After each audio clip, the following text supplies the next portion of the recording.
All right, so we're going. Yeah, I see it now. All right, let's talk about health insurance. Now, health insurance is really strange.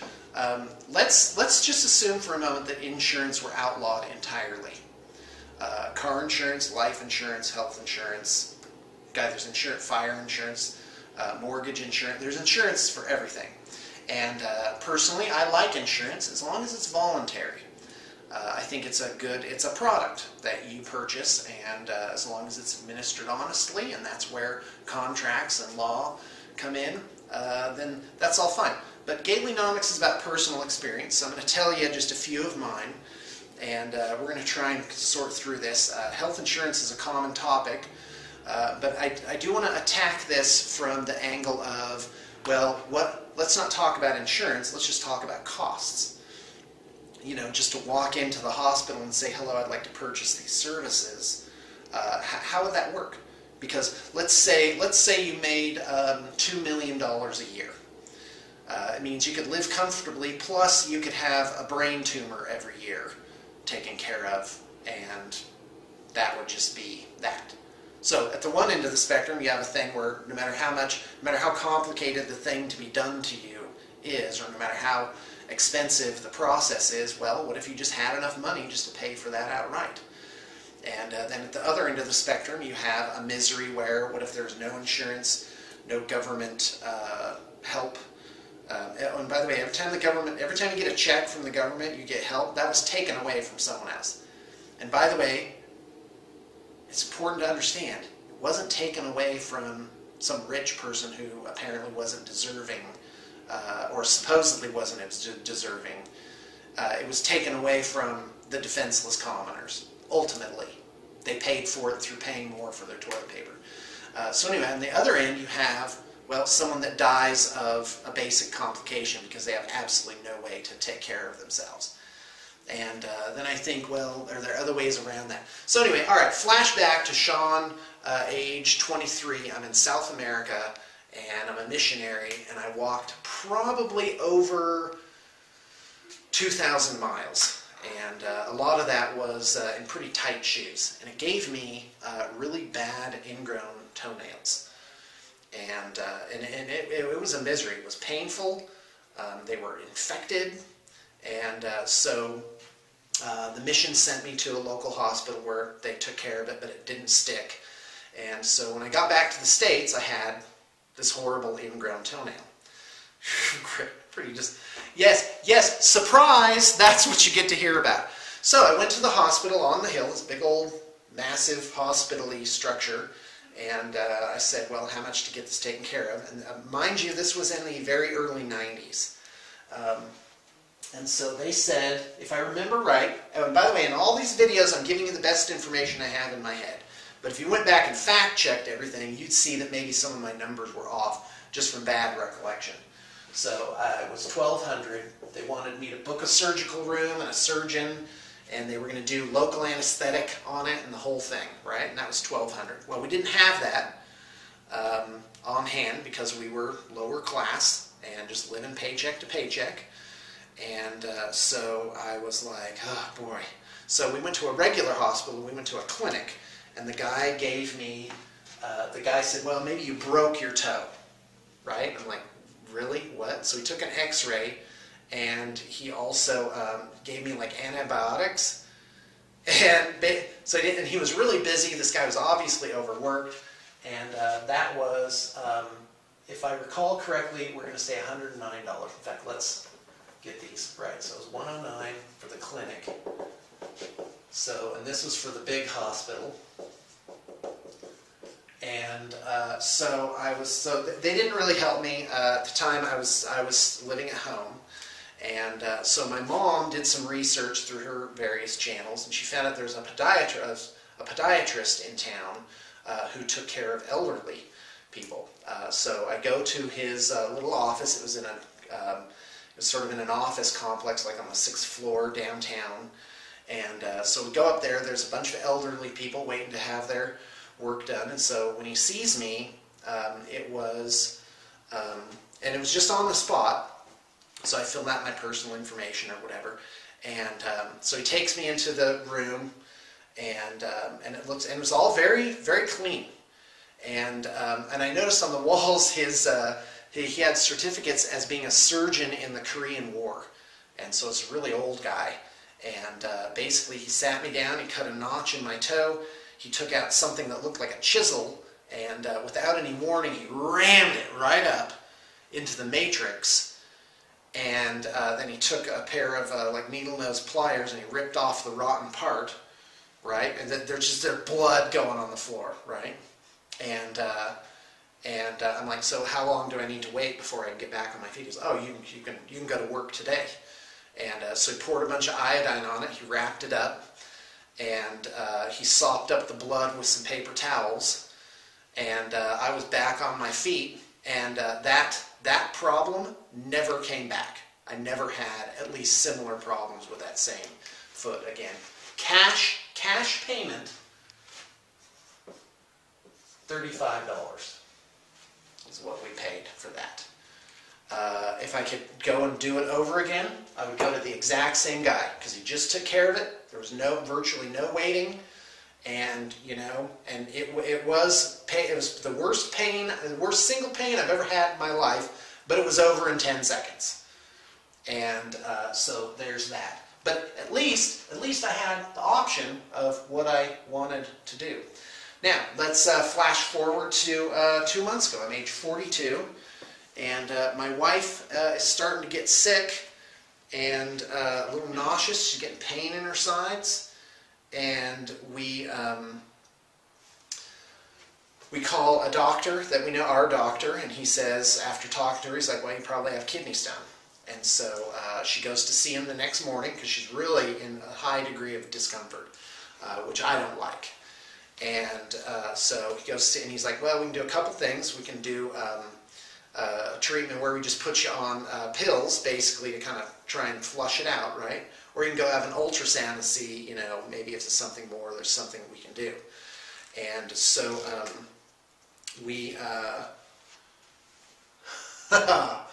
so I say, you know what, nothing's too good for my queen, so why don't you go in and have the ultrasound. And here's what they found. They found a kidney stone the size of a marble. It was 15 millimeters. So that's just over half an inch, basically, and notably over half an inch in her kidney. And so it's a good thing because there's no way she would have flushed that out. And in olden times, she probably would have died. She would have died from it and just septic for 30 days and then a horrible death. So thank goodness that we live in an age where they have sort of this non-invasive way of doing it. So we went ahead and did the sonic thing. But what's interesting is when we went in and we were like, well, we only have catastrophic insurance, which I'll explain momentarily. Go ahead and start. So we only have catastrophic insurance, so we're going to be paying out of pocket for most, if not all of this. So they went ahead and here are the prices for that. So when they thought we had insurance, the price was going to be, oh, and by the way, this is just for the initial, the ultrasound thing, or whatever they did, the start of the prep work for getting this done. They wanted $2,700, but when they found we were paying cash out of our own pockets, it was $1,100. And I'm like, why is there such a huge discrepancy here? That's not, because like if you go to a dentist, or at least in my experience, and you say I'm paying cash up front, they usually give you 10% off. They'll give you a discount for cash, right, Jesse? Yeah. Jesse's nodding. Right.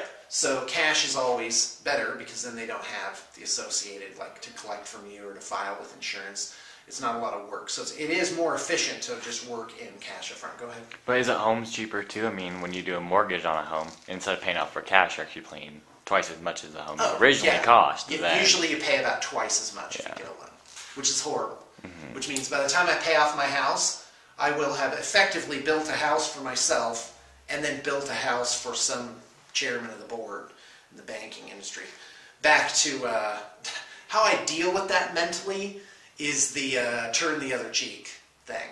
But I'm also going to not stand as close to that person that's hitting me in the cheek to begin with. I'm going to remove myself from that toxic, negative relationship.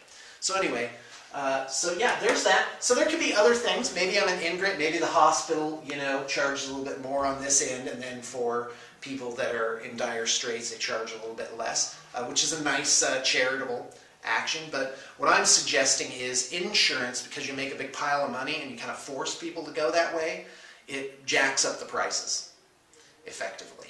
And that's probably what's happening back here too. And so anyway, so we had the thing, and here's how that worked. It ended up costing about $10,000. So that was, I got to tell you, that was quite a horse pill to swallow, because we're paying right out of pocket. So my wife and I, we have what's called catastrophic insurance, which means you have a $10,000 deductible. So that means in a given year for the family, you pay up to $10,000, you just pay it right out of pocket. Now, here's the interesting quantification is, how much do you really spend in medical bills? A family of four, our family of four spends between $2,000 and $4,000 per year just out of pocket, you know, for those types of expenses. And in fact, this is probably pretty high. For the most time it's just maintenance, you know. And if you're smart and you kind of take care of yourself, and you know, I'm a huge fan of the neti pot. You know, that basically a $20 neti pot has saved us tons on what we used to do, which is go to the pill doctor and get antibiotics every time we had a sinus infection. It was pretty horrible. Okay, so so there's that, and this is kind of my experience with the whole health insurance thing, which is health insurance. Why can't you just pay? They look at you like you're from a different planet. When you walk in, you're like, oh, I'll just be paying. Well, don't you have insurance? No, I'll just be paying. Tell me the services that are needed. And oh yeah, here's the rant portion of the video, right? And it feels like you're a cow kind of being herded through the stalls, you know. Well, we're going to do what we're going to do to you, and then you'll find out later what that was and how much it cost you. What other business does it that way? Same thing for the kidney stone thing. We don't know what they really did. Why is it that much? We have a friend of ours who had brain surgery, and it was $750,000. And good thing they had insurance, because that's the kind of crap that will ruin you for life, basically. But I'm thinking, why was it $750,000? Where's the equipment that was? I mean, were they doing the surgery with solid gold instruments? You know, these surgeons, for a year, to hire them for a year is, even if they're top of the line, well, not top, but if they're like up there, that's their wage for an entire year. Why does a one afternoon of surgery cost that much? Well, I'm sure there's a lot of costs involved, but what if there were no insurance? What if it were out of pocket? Would those things simply not be developed? Would he have just died of it? Or would the prices have come down to a man? Would supply and demand have somehow, you know, met in the middle? How did it used to work? Are there any old timers out there that can tell us what it was like in the 40s? You know, before all of this thing? I really don't know. I'm trying to figure it out. And I can only draw from my own experience and maybe give some insight and share that experience with you. Here's another thing that happened was when I was a teacher in California.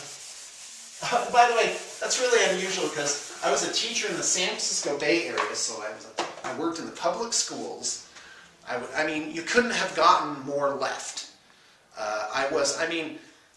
One day it came out that I was a Republican, and they, you know, I remember this meeting, and I was like, right, you're a Republican, and this one guy was like, no, he's okay, everybody just leave him alone. And I was like, okay. So anyway, so I came from that, and then out to Utah Valley, Utah, which is like the reddest county in the reddest state, you know. And so I've kind of seen both extremes, right?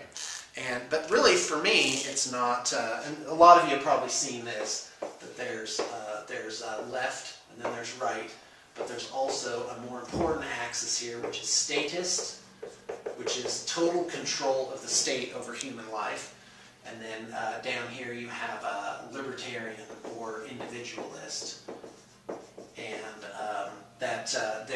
this has downsides too, to where everyone's just kind of running around. I guess you might call this anarchy, I don't know, but there's kind of a sweet spot right here where you have just the right amount of government, i.e. enough to defend the borders and enforce contracts. And I grant you I don't know everything about this. So anyway, what happened was when I was a teacher, I paid, they called us in, they said, well, you get health insurance, and so you just need to pick your policy. So you went in, you kind of, I didn't know what I was doing. Fortunately, my wife is in the, worked in the insurance industry for a long time, and so I brought all the papers home, and she looked through them, she's like, oh, this is our best, I think it was like Blue Shield or something like that.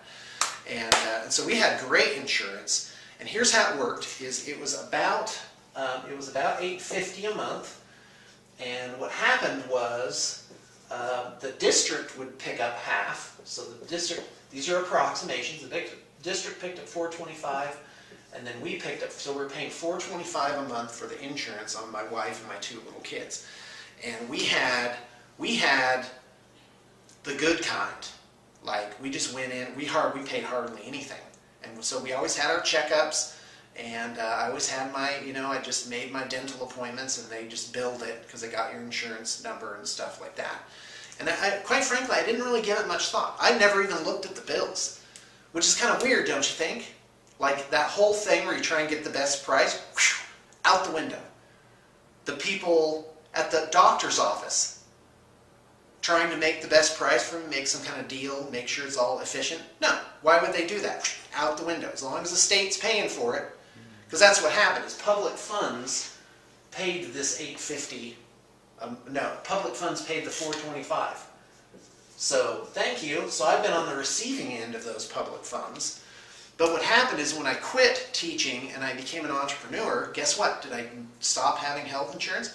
No, we found pretty much the same policy for my wife and 2 kids. We found the same policy for $380.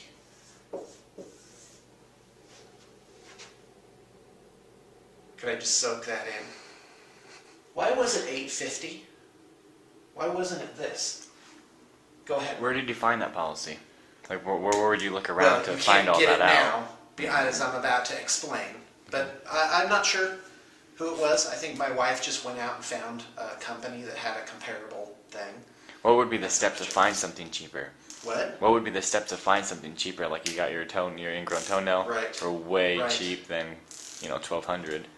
Right. Well, there's 2 ways to go about it. You can go out and actually meet some doctors and say, hello, I have no insurance, but I need some services, so I just need to know. Well, you don't go to the doctor, you ask at the front desk, you say, okay, what's the menu here? What can I get? And then if they say, hey, you have this, then it's okay, you can ask questions, you can stop them and say, they look at you like you're crazy, but who cares?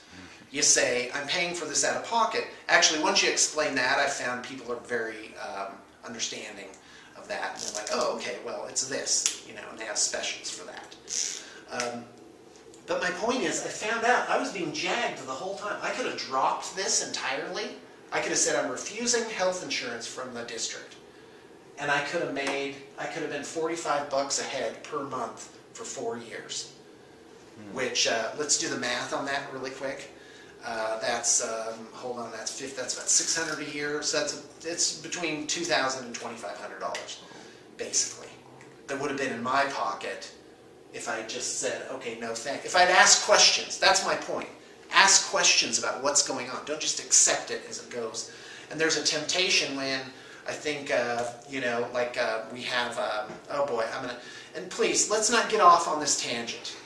But you have federal health insurance mandates coming that, and there's a there was a part of me where I was relieved. Like, oh, okay, good, I won't have to worry about this anymore.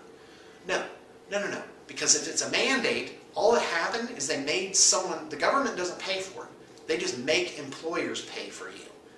And they make me do extra paperwork, and then I just can't give a raise that year.